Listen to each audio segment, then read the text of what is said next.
nígbàgbọ́ náà ni wípé a máa borí ṣùgbọ́n síbẹ̀síbẹ̀ náà a gbọ́dọ̀ ṣiṣẹ́ takuntakun torí àwọn nǹkan tí mò ń wò níbi géèmù Zambia tó kọjá yìí kò kọjá wípé bí Nàìjíríà ti ṣe score méjì wọ́n sinmi àti 60 minutes nígbà tí wọ́n ti wọlé second half tó ń gba ìpele kejì lọ àti 60 minutes ni pressure ti wà lórí Nàìjíríà tó fi di 90 minutes tí ìwé bá dẹ̀ ṣẹlẹ̀ ní ọdún tábàdẹ̀ lọ wo ìfẹsẹ̀wọnsẹ̀ àwọn àtàwọn Zambia yẹn ọ̀rọ̀ wọ́dà gẹ́gẹ́ bí orogún Zambia Cameroon ẹ̀rù wọn ò kí ń gbà ní ọkàn máa ń gborúkọ lórí ṣùgbọ́n tá bá lọ wo Algeria àkọ́kọ́ púpọ̀ àwọn ọmọ ẹgbẹ́ agbábọ́ọ̀lù òkè òkun ló ti ń play.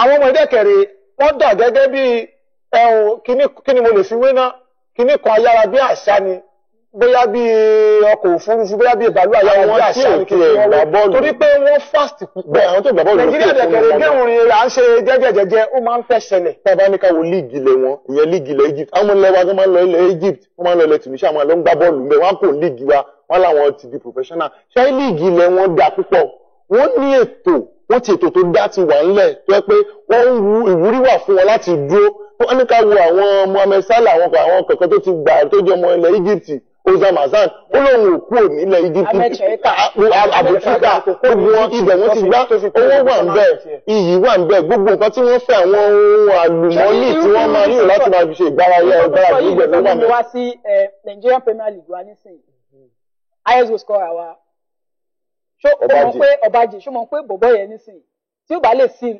Europe deal ó máa seal African Tunisia lọ sí Tunisia Morocco lọ sí Egypt Raja Casablanca nítorí wọ́n mọ̀ pé ètò tó dá ẹwà nílẹ̀ kò sí Nàìjíríà NPFL top scorer kankan tó dúró ní league after that season bọ́ọ̀tì ẹ̀lì sí European deal wọ́n máa dúró sí Africa náà ni wọ́n máa gbá wọ́n lọ sí South Africa wọ́n máa lọ sí.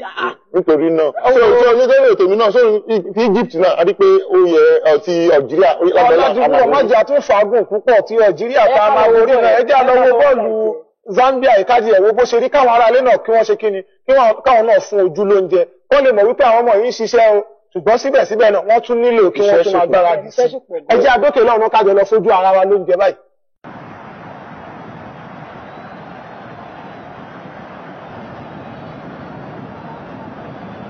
Ndidi for Nigeria,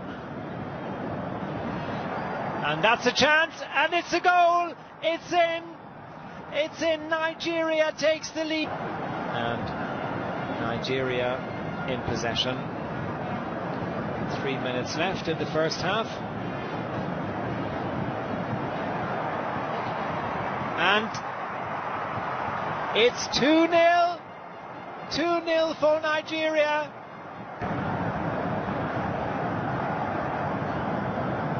Zambia with Mwanza and Lungu Embo building up for another attack. Lethal, and it's a goal! It's a goal. Ambisuma. ركنية أنا في رياض محرز أنا متأكد بأن المدرب قال لهم خذوا المباراة بهدوء لا تنزعجوا لا تقلقوا لا تتسرعوا لا تندفعوا الكرة ممتازة والراس وجول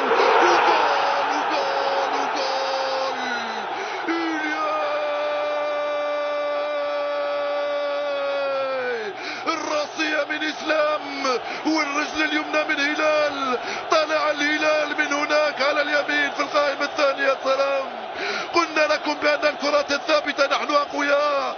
أول كرة وأول ركنية إسلام بالراس وهلال بالرجل الثنائي الذهبي يفتح مسألة التسجيل عند الدقيقة. يوصل على اليمنى في اتجاه مدافع نيكولا نكولو خبرة وتجربة كبيرة عند نكولو ولكنه ثقيل شوية إسلام وأنت عارف هذا الشيء ويا هلال كذلك. في وسط الميدان الكرة كامرونية لصالح نيوم طبيعي وعادي هذا الذي تشاهدون أنه الاستحواذ كامروني لأنهم خاسرين.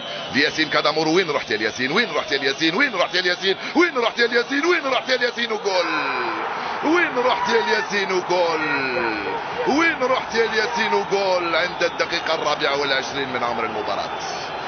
هدف لهدف صارت النتيجة. سجلنا هدف مبكر دفعنا ثمنه لأنه رجعوا عناصر المنتخب الكاميروني لكن معليش لعبنا نصف شوط لحد الآن. نسمعوا الجماهير الجزائرية الآن. هاي الجماهير الجزائرية في هذا الوقت بالذات تهتف وتشجع منتخبها في هذه اللحظات الصعبة. قلنا بأن المنتخب الكاميروني يبقى خطير. ياسين كادامورو خرجت بعيد معليش. هدف لهدف صارت النتيجة بين الجزائر والكاميرون. وشوف الوضعية من هناك من مهدي